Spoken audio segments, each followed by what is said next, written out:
Salam sejahtera tuan-tuan dan puan-puan, rupanya ini punca yang buat Malaysia gagal capai kemerdekaan pada tahun 1945. Macam yang korang tahu, kita ada menyambut hari kemerdekaan pada setiap 31 Ogos.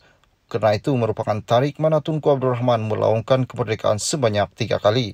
Pada malam sebelumnya, detik-detik yang paling bersejarah di mana bendera Union Jack diturunkan dan bendera Malaysia dinaikkan sambil lagu Negaraku didendangkan.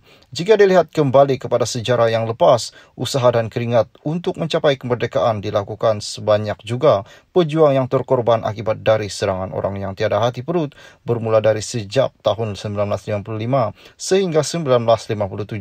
Namun sebenarnya sebelum tempoh tahun kemerdekaan itu, Tanah Melayu sebenarnya pernah memperjuangkan kemerdekaan pada tahun 1945 selepas Jepun menyerah kalah akibat serangan bom yang dilancarkan dari Amerika dan Presiden Henry S. Truman. Jadi kami mari bongkarkan tentangnya. Kemunculan KRIS dalam perjuangan kemerdekaan Tanah Melayu. Pada zaman Perang Dunia Kedua, Jepun merupakan sebuah negara yang mempunyai angkatan tentera yang hebat, tetapi Empayar Jepun hancur apabila mengalami kekalahan sekitar kawasan Lautan Pasifik pada 1945. Kekalahan itu membuat mereka menubuhkan satu badan pertubuhan yang dipanggil Hodoso, Persatuan Etnik lain. Kalau korang nak tahu, Jepun menubuhkan atas dasar mengambil hati orang yang tinggal di Tanah Melayu dan badan pertubuhan tersebut dianggotai oleh semua kaum di Malaysia.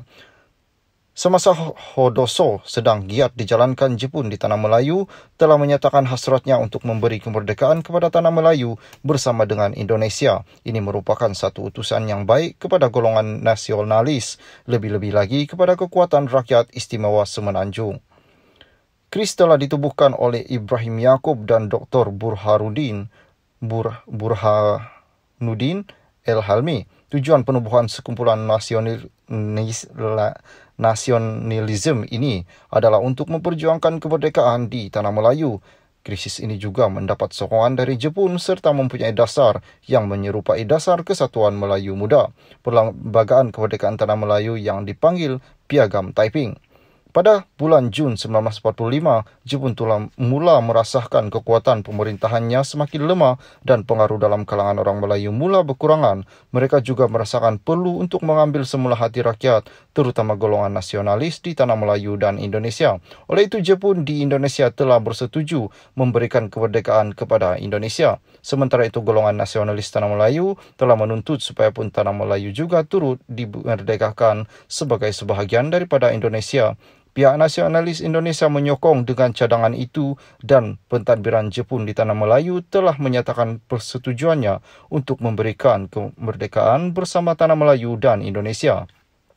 Pada akhir bulan Julai 1945, persidangan kedua Setiausaha Agung Pentadbiran Tentera Jepun bagi Jawa, Sumatera, Sulawesi dan Tanah Melayu telah diadakan di Singapura bagi menetapkan tarikh kemerdekaan untuk Indonesia. Pada 12 Ogos 1945, Mustafa Hussain dan Dr. Burhanuddin Al-Hilmi kemudian telah berusaha untuk menggubal perlembagaan bagi mendapatkan kemerdekaan di Tanah Melayu. Penggubalan perlembagaan ini dihadiri oleh rombongan yang dikuasai oleh Sukarno dan Muhammad Hatta. Dalam kertas kerja yang telah diselenggara di setiap dengan tekun di sekolah St. George, tarikh kemerdekaan Malaya telah ditetapkan 17 Ogos 1945. Kertas kerja ini juga telah dikenali sebagai Piagam Taiping kerana pelaksanaan ini dilakukan di Taiping, Perak. Semangat perjuangan kemerdekaan dari KRIS yang membawa kegagalan Mustafa Hussain dikatakan jatuh sakit kerana menggubal perlembagaan imej dari gagasan insan progresif. Ibrahim Yaakob telah berjanji akan menghantar wakil Tanah Melayu sermai 8 orang ke Indonesia yang terdiri daripada 4 orang wakil pemimpin nasionalis dan 4 orang wakil Raja-Raja Melayu. Ibrahim Yaakob pula telah membuat persiapan tertentu di Tanah Melayu dalam menghadapi kemungkinan kedatangan Indonesia ke Tanah Melayu apabila Jepun menyerah kalah.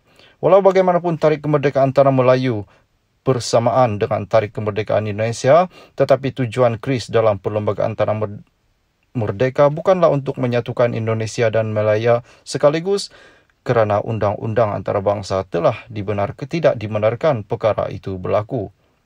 Buatlah seperti Abdul Karim, pemimpin Algeria, selesaikan satu dulu, kemudian satu pula, yang membawa maksud biarlah Indonesia merdeka dahulu dan kemudian Malaya pula. Soekarno, bekas Presiden Indonesia, dipetik dari gagasan insan progresif.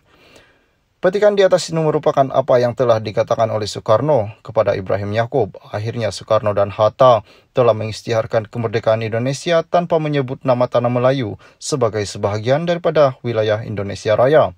Tanah Melayu telah ditinggalkan untuk perjuangan bersendirian dan ini menyebabkan rancangan kemerdekaan Tanah Melayu bersama Indonesia gagal.